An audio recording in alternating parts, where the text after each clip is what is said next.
No já longínquo ano de 2014, eu era diretor de uma escola judaica aqui em São Paulo, e eu levei uma turma de alunos do ensino médio para a Marcha da Vida, para visitarem os campos de concentração e extermínio, que foram parte do processo de praticamente exterminar a vida judaica em muitos países europeus. Quando a gente estava na Polônia, eu encontrei o Celso Zibovicius, querido amigo dessa casa, meu amigo pessoal, que é o diretor pedagógico da Marcha dos Universitários, organizada pelo Fundo Comunitário. Eles tinham ido pela primeira vez para Berlim, que não fazia parte do nosso roteiro. Eu perguntei para ele como tinha sido a visita. Eles se encontraram com o seu passado e com toda a dor que dele deriva, de uma forma verdadeira e corajosa, ele me disse. A partir de agora, o nosso roteiro sempre vai passar a incluir a Alemanha na marcha. Isso era em clara oposição à Polônia, que a gente estava visitando. Esse encontro verdadeiro e corajoso com os nossos erros tem nome na tradição judaica. Tshuvah, que vem da raiz lashuv, retornar. Em hebraico contemporâneo, tshuvah quer dizer resposta. Da mesma forma que em português, a gente às vezes diz que vai dar retorno para algum questionamento mais complexo, depois de averiguá-lo. Quando a gente menciona tshuvah no contexto judaico, no entanto, é muito frequentemente traduzido como arrependimento. Mas é um conceito muito complexo, estruturado, muito mais complexo e estruturado do que normalmente a gente entende por arrependimento.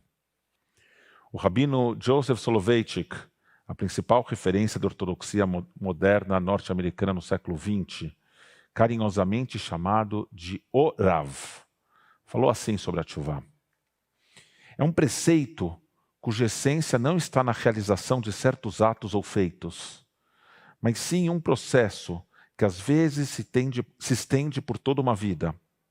Um processo que começa com o remorso, com o sentimento de culpa, com a crescente consciência do homem de que não há propósito para a sua vida, com uma sensação de isolamento, de estar perdido e à deriva no vácuo, de falência espiritual, de frustração e fracasso. E o caminho a ser percorrido é muito longo, até que o objetivo do arrependimento seja realmente alcançado. O arrependimento não é uma função de um ato único e decisivo, mas cresce e aumenta de tamanho lento e gradualmente, até que o penitente sofre uma metamorfose completa.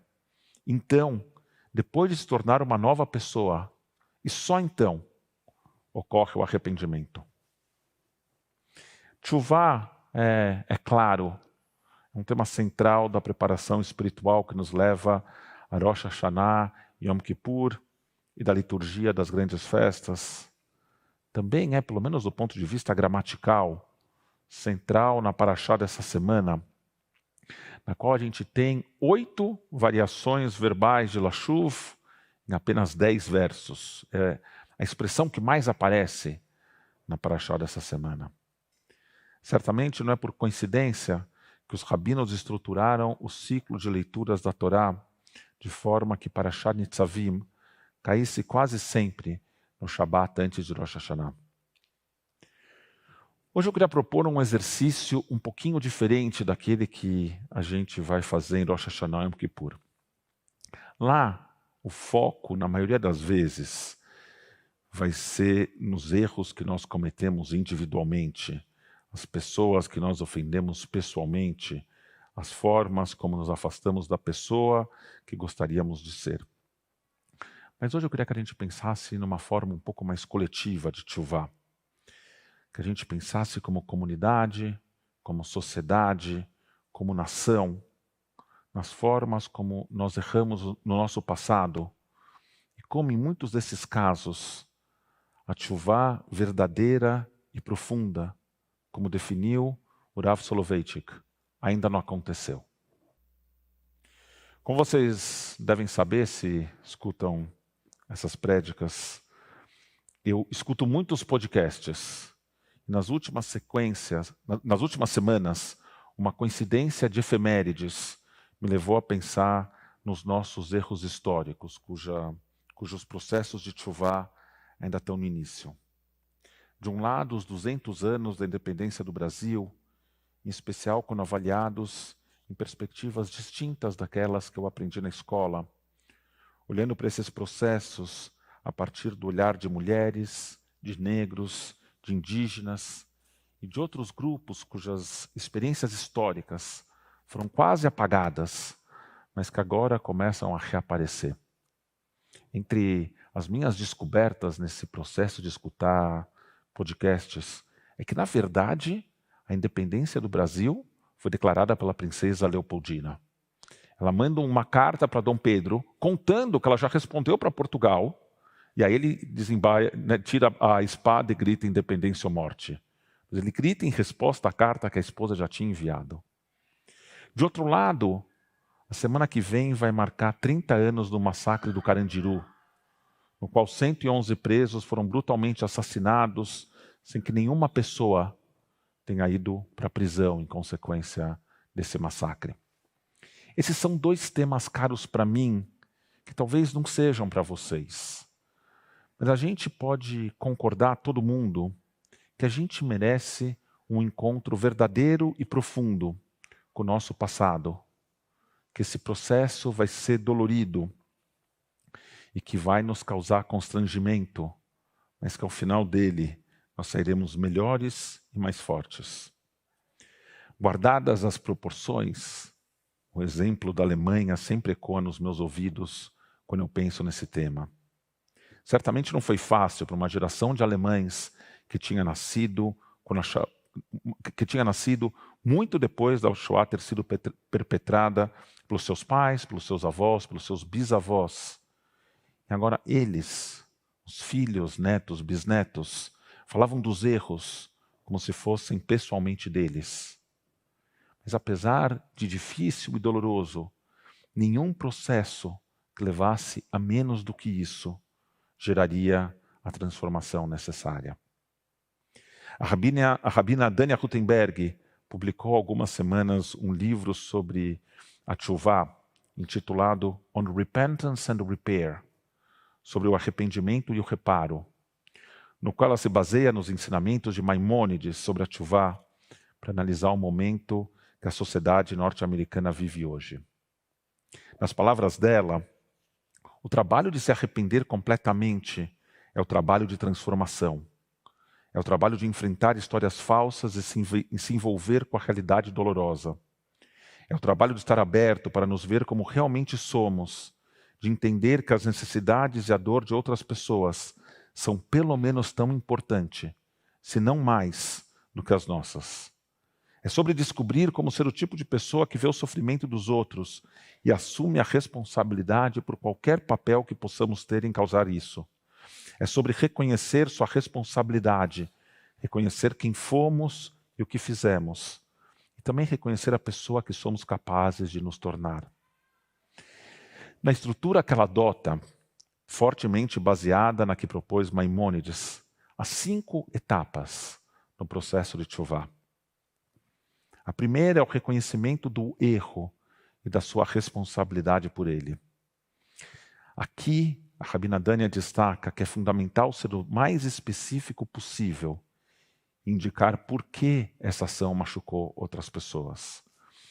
Pedidos genéricos de desculpa, sem indicar o motivo ou sem reconhecer a nossa culpa, não levam ao processo de tchuvá verdadeiro.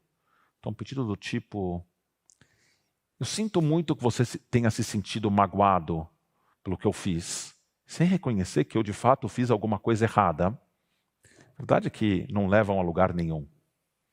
Nas suas palavras, uma pessoa não pode se arrepender se não entender por que o que aconteceu é realmente um grande problema e por que a pessoa que foi magoada está realmente ferida.